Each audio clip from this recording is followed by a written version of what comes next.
For just a small subscription fee, you can become a member of the Newsbud community and help keep this website running. Your subscription will provide you with full community access to exclusive content, including videos and articles from Newsbud's team of experts and analysts, as well as a members-only monthly newsletter from Newsbud's founder, Sibel Edmonds.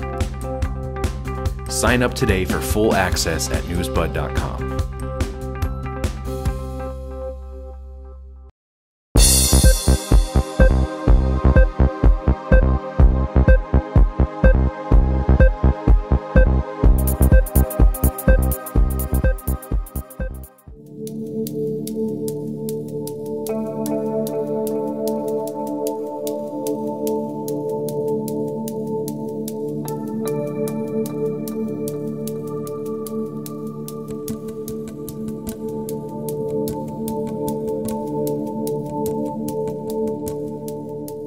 On April 18th, Secretary of State Rex Tillerson used a quarterly report submitted to Congress to argue that Iran has violated the spirit of the Joint Comprehensive Plan of Action and is the world's top sponsor of terror.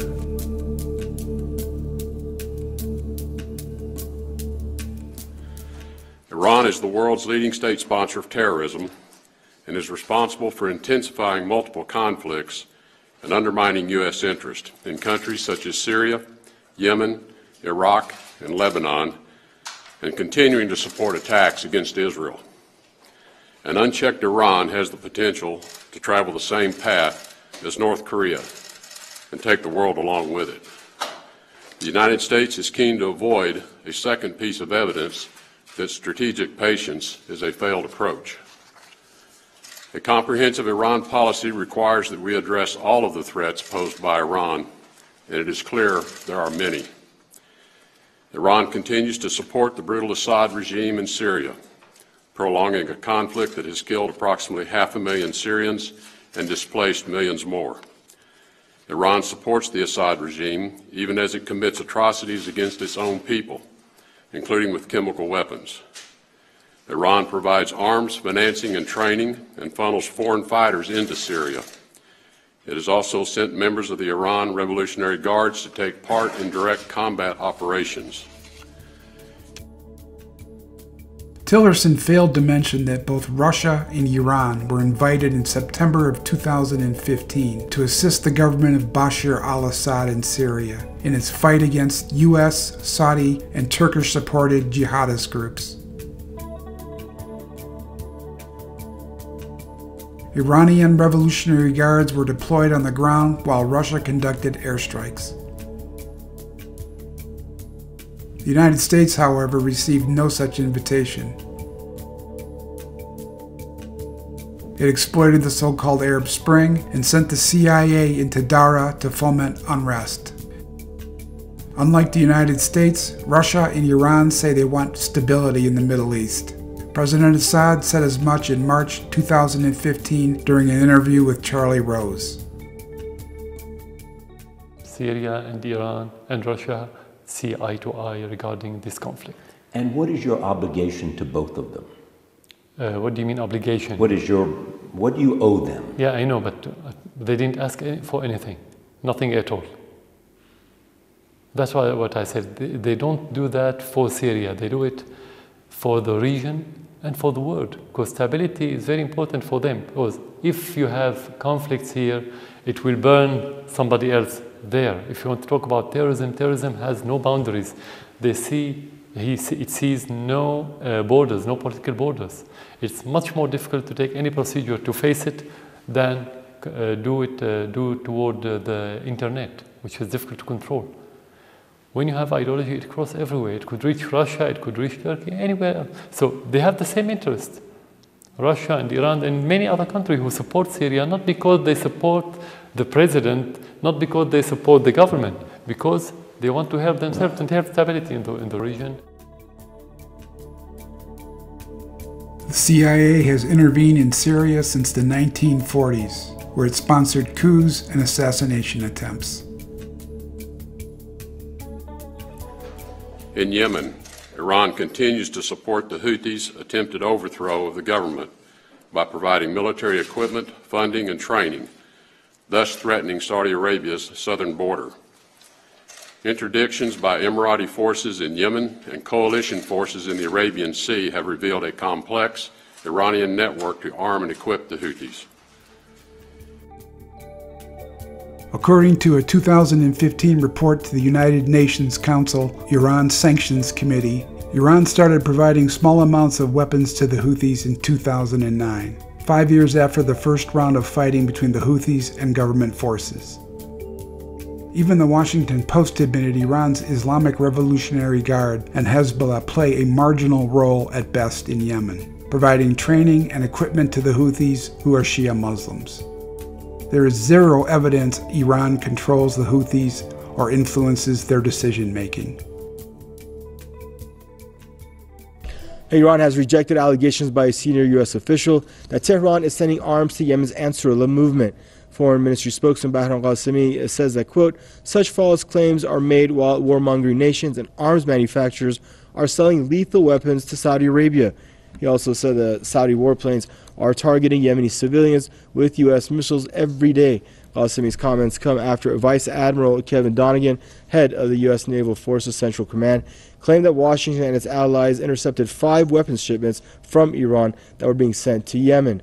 The Iranian official further slammed Saudi Arabia's re-election as a member of the United Nations Human Rights Council, calling it a catastrophe and a bitter tragedy in history. In Iraq, Iran provides support to some Iraqi militant groups, primarily through the Quds Force, which has been undermining security in Iraq for years. Tillerson didn't put the relationship between Iran and Iraq into perspective. The two countries share a long border and an ancient cultural and religious heritage. In ancient times, Iraq formed part of the core of Persia for about 1,000 years. 2/3 of Iraq's population is Shia. The Iraqi cities of Najaf and Karbala are Shia holy sites where millions of Shias pilgrimage. The Baathists came to power in 1963 with the help of the CIA and persecuted the Shia majority. Saddam Hussein killed thousands of Shias and tortured and killed their religious leaders. After the U.S. invasion of Iraq in 2003, sectarian violence between the Shia and Sunni steadily escalated. Tens to hundreds of thousands of people were killed, and at least 2.7 million were internally displaced. Iran strongly opposed the U.S. invasion and occupation. It offered assistance to Iraq's post-war reconstruction and began bilateral relations. In 2005, Iraqi President Jalal Talabani visited Iran, becoming the first Iraqi head of state to visit Iran in almost 4 decades. Tillerson claims Iran is undermining security in Iraq. For those who know little about Iraq, this may seem plausible. However, it doesn't take much effort to understand the real truth. The U.S. invasion is responsible for destroying the Iraqi state, killing around 1 million people, and creating an environment for violence that's claimed thousands of additional lives. In fact, fomenting religious, ethnic, and tribal violence was a major objective of the Bush neocons. I believe that the sectarian violence is probably as bad as I've seen it in Baghdad in particular, and that if not stopped, it is possible that Iraq could move towards civil war. In 1996, 7 years before the invasion, David Wurmser, Richard Pearl, and Douglas Feith wrote a policy paper saying sectarian violence would be part of the effort to destroy Iraq and the dictatorship of Saddam Hussein. The U.S. encouraged violence by dividing up an interim government authority based not on technical skill or ideological affiliation, but ethnic and religious identity. The Bush neocons wanted a splintered and divided Iraq along ethnic and tribal lines, and hoped this would spill over into Iran, the ultimate target for destabilization. This plan was spelled out in the Clean Break document presented to Israel in 1996.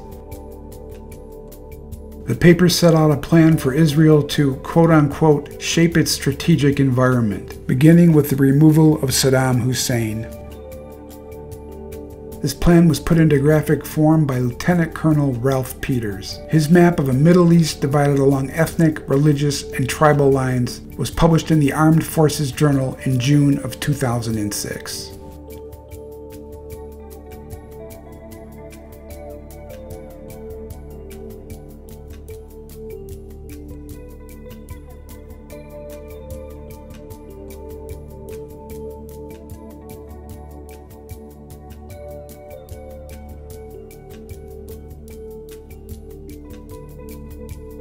Tillerson's remark about Lebanon is a reference to Hezbollah.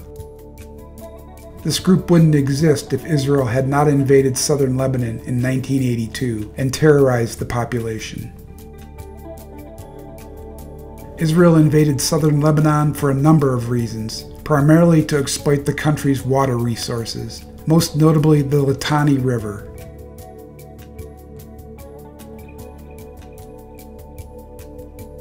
The American engineer John Cotton devised a plan to divert water from Lebanon to Israel in 1954.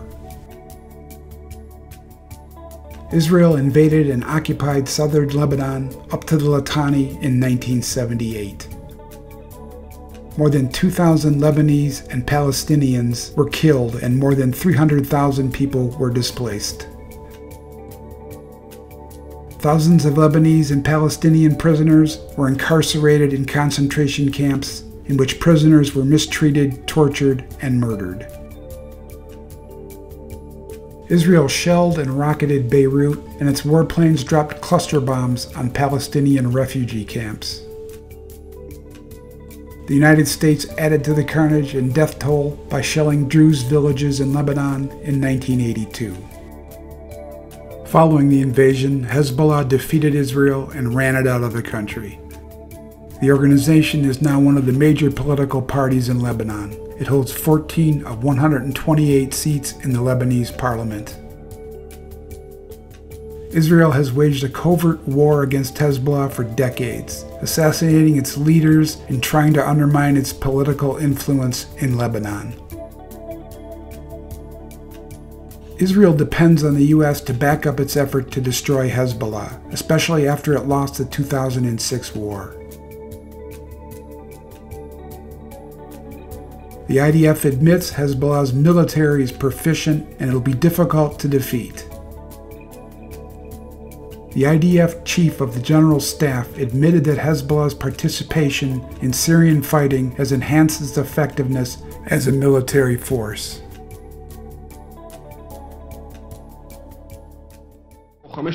Let's say, show me 4 or 5 states with more firepower than Hezbollah: the US, China, Russia, Israel, France, and the UK. Gantz also repeated the widespread assessment that Hezbollah's participation in the fight against Takfiris in Syria has enhanced its combat experience. He added that Israel will one day have to face these enhanced capabilities once the next war erupts. In February, Hezbollah said it now has the capability of striking Israel's nuclear sites. Now, the Secretary General of Lebanon's resistance movement, Hezbollah, says group is always prepared for any future Israeli invasion. Sayyid Hassan Nasrallah has reiterated that the group's rockets can hit and destroy Israel's nuclear sites. Tillerson also mentioned the Palestinian group Hamas. In 2002, United Press International journalist Richard Sale reported on Israel's support of the Islamic group. It planned to use Hamas as a wedge against the Palestinian Liberation Organization. Israel's support for Hamas was, quote-unquote, a direct attempt to divide and dilute support for a strong, secular PLO by using a competing religious alternative.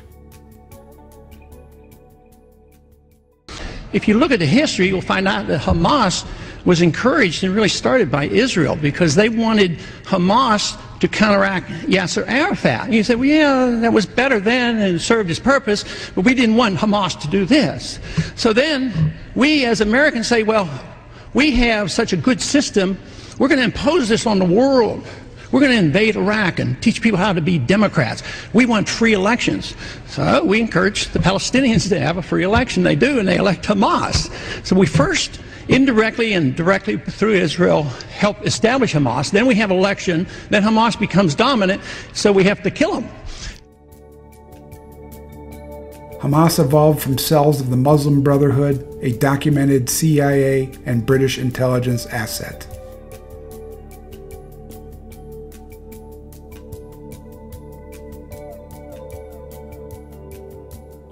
Tillerson's press conference reeks of hypocrisy. The United States is responsible for committing violence on a level unprecedented since the end of the Second World War. They don't talk about U.S. support for assassinating foreign leaders. That's a form of terrorism, and that list is a long one. Salvador Allende, No Dinh Diem in Vietnam, Rafael Trujillo in the Dominican Republic, Torrijos in Panama, Roldós in Ecuador, Lumumba, and at several attempts against Fidel Castro, not to mention the terrorist support for the Contras in Nicaragua. Iran is not the largest sponsor of terror in the world. Donald Trump and Rex Tillerson are. The CIA admitted as much. In 2010, it produced its quote-unquote Red Cell memo. It looks at what will happen if it's internationally understood that the United States is an exporter of terrorism.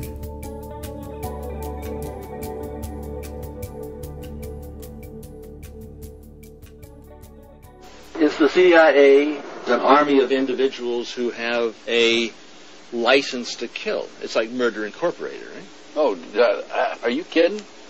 The CIA makes the mafia look like a Sunday school class. I mean, this is the problem with what's actually happening in Afghanistan. Look, the CIA has done in this country, what they've done to us is unbelievable. Look at the terrorist acts that have occurred. The CIA behind most, if not all of them.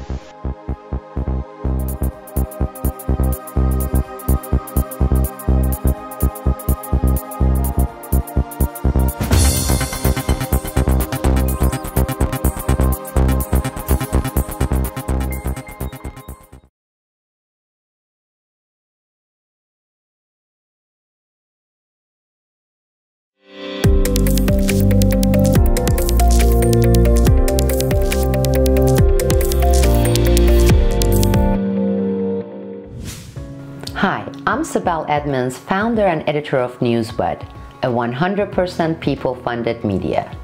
15 years ago, with multiple invocations of state secrets privilege and several gag orders, I became the most classified person in US history, despite this thing called the Constitution. Why? Because without a free and independent media, the Constitution did not stand a chance against a despotic government. The solution was not changing the culprit media. It was to become one that would be independent by strictly adhering to the following principles. No funding from foundation billionaires, aka sugar daddies. No dependency on corporate advertisement.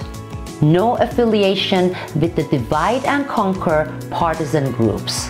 A 100% people-funded media with integrity. Here at Newsbud, our formula is very clear and very simple. Investigative reports, information, and analysis delivered professionally, independently, and with integrity. We have brought on board worldwide recognized and respected geopolitical experts. Our technical team members work around the clock in order to bring to you impeccably produced and edited multimedia presentations. Now, let's meet some of these incredible Newsbud team members. Hi, I'm Brock West from Australia. I'm Jeff DeRiso from Texas.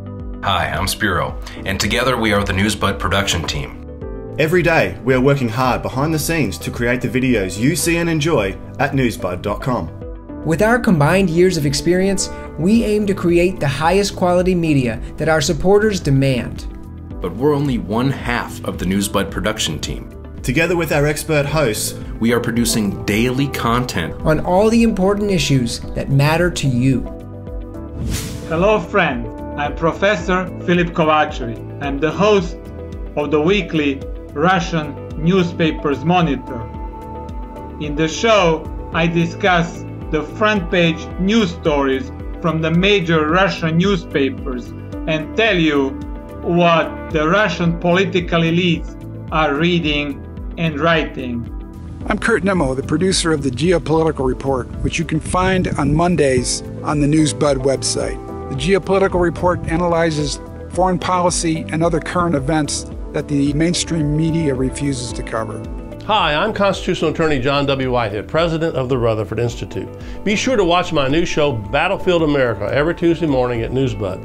We'll be talking about the many ways in which our freedoms have become casualties in the police state's all-out war on the American people. I'm Peter Lee, and I host Newsbud's China Watch, which airs with a fresh episode every Wednesday morning. Watch it. I'm committed to reporting important news and perspectives on the rise of China and trends in Asia that are reshaping our entire world. I'm Jeff DeRiso, host of the show Mind Hack. Mind Hack is the show that explores the intersection between the workings of the human mind and the explosion of innovation in the fields of digital technology. So join me each Friday for Mind Hack, only on Newsbud. Newsbud also offers weekly special productions available only to Newsbud activist community members. In partnership with our supporters, our growing membership base continues to drive our reach, growth, and effectiveness. However, Newsbud's continued success depends on you. Make a stand and join the Newsbud media revolution. More than ever, alternative media is under attack, and that's why we need your help. It's time to wake up, America, get informed, get active, and stay in the battle. Please join me in being a part of the movement for real, honest news. It is amazing to me what Newsbud has accomplished in less than 1 year. Just imagine where we will be in 1 year from now with your support. Contribute to the Newsbud Kickstarter and join the Newsbud community. Support our Kickstarter campaign. Support this 100% people-funded media platform.